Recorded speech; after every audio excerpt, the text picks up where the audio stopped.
جس کی دوائی بند کی جاتی ہے اس کو دوائی بند کرنے کی ضرورت ہوتی ہے، کیونکہ اگر کوئی سٹیبل نظر آتا ہے تو دو صورتیں ہوتی ہے، یا ہم دوائی بند کریں گے یا دوائی بند نہیں کریں گے۔ دوائی بند کریں گے تو کوشن دیں گے کہ دوائی بند ہونے کے بعد آپ کے اوپر ذمہ داری لاگو ہوتی ہے کہ آپ نے اپنا خیال رکھنا ہے، اور 4 چیزوں سے اپنا خیال رکھنا ہے: واک، نیند، ڈائٹ اور ریلیشن شپ اس میں سے سب سے زیادہ امپورٹنٹ ہے، کیونکہ بعض اوقات ہمارے ریلیشن شپ ایسے ہوتے ہیں کہ جس سے آگ بھڑک اٹھتی ہے۔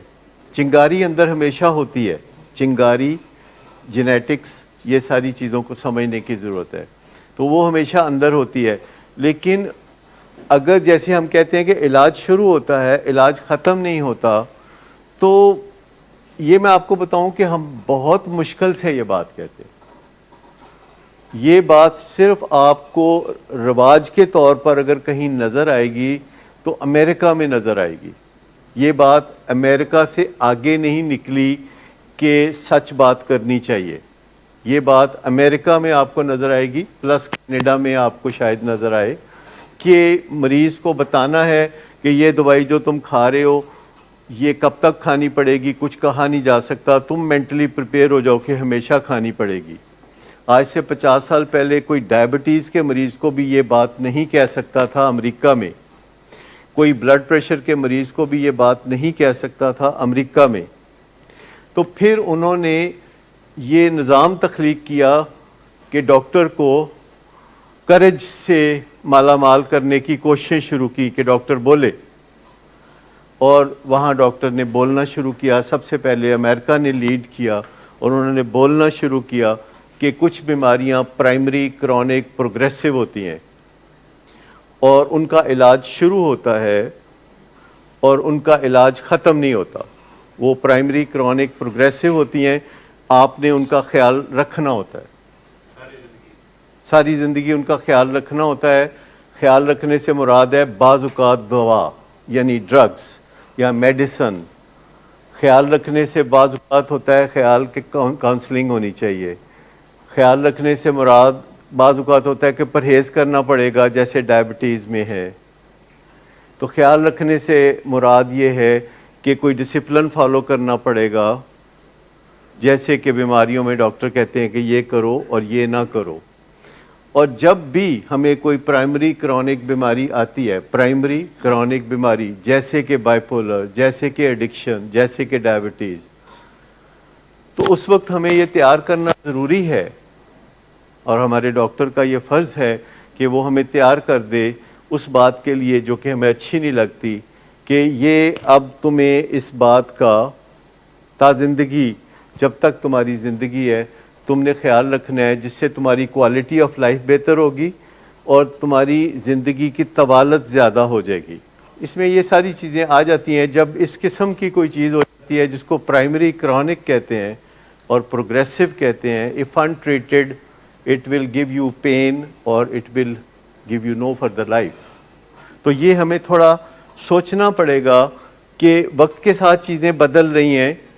1970 سے پہلے امریکہ میں بھی نہیں کہا جا سکتا تھا، اب امریکہ میں ڈاکٹر سٹریٹ ٹاک کرتے ہیں، لیکن امریکہ کے بارڈر سے باہر نکلتے ہی ایک آپ ایسی دنیا میں چلے جاتے ہیں جہاں ابھی یہ رواج نہیں ہوئے۔ ابھی یو کے میں بھی یہ رواج نہیں ہوا۔ یو کے ڈاکٹر بھی ٹمڈ ہے، ایسے ڈاکٹرز کو ٹمڈ کہا جاتا ہے، جو کھل کے بات نہیں کر سکتے، جن کو اس بات کی بہت پرواہ ہوتی ہے کہ لوگ ہمیں اچھا سمجھیں۔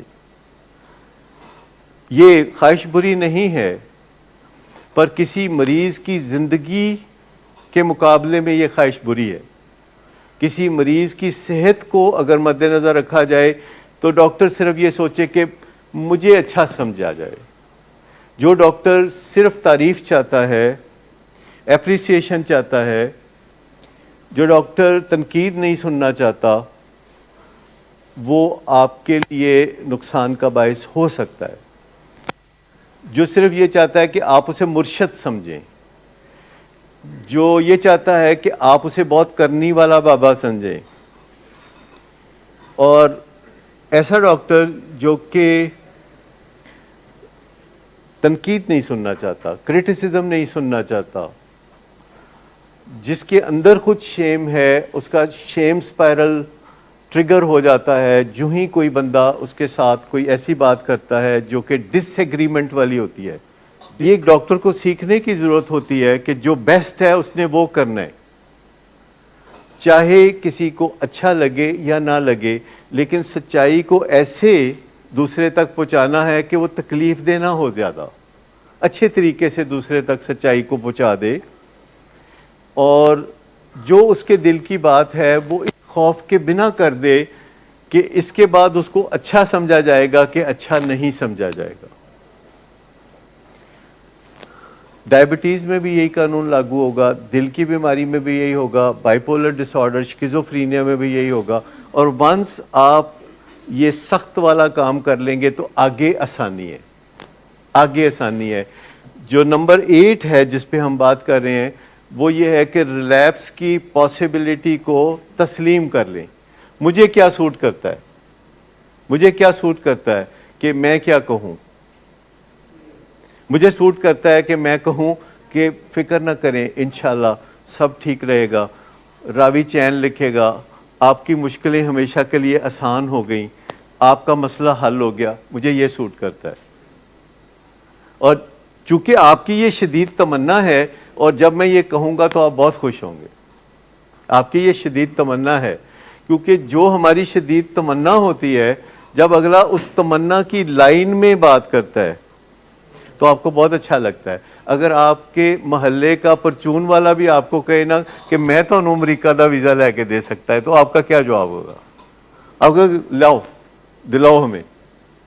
کوئی بھی بندہ جو آپ کی شدید تمنا کی لائن میں کھڑا ہوتا ہے, جو آپ کی بہت گہری تمنا ہے, کوئی بندہ آ کے وہی بات کر دیتا ہے اور آپ اس الیور میں آ جاتے ہیں. زیادہ تر انسان اسی طرح الیور میں آتے ہیں کہ دوسرے لوگ ان کی تمنا کو بھانپ کے ان دی لائن آف الیور بات کر دیتے ہیں کہ جس طرف آپ کا بہاؤ ہے, جس طرف آپ بہہ جانا چاہتے ہیں, اس طرف کو دھکا کتنا اچھا لگے گا, جس طرف کو آپ بہہ جانا چاہتے ہیں.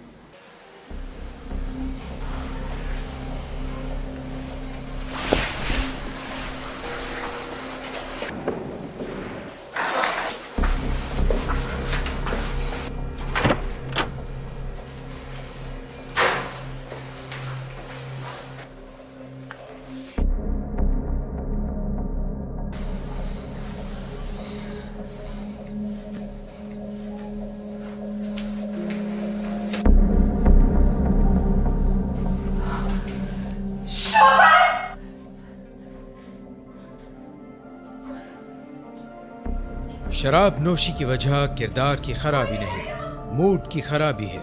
شراب نوشی کبھی بھی نشے کی بیماری میں بدل سکتی ہے.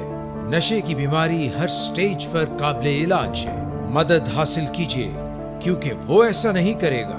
ولنگ ویز سے مدد حاصل کیجیے, کہیں سے بھی مدد حاصل کیجیے, لیکن فوری مدد حاصل کیجیے. جس معجزے کے انتظار میں آپ نے بہت دیر کر دی, اب وہ دستک دے رہا ہے. مدد حاصل کیجیے, مدد حاصل کیجیے, مدد حاصل کیجیے.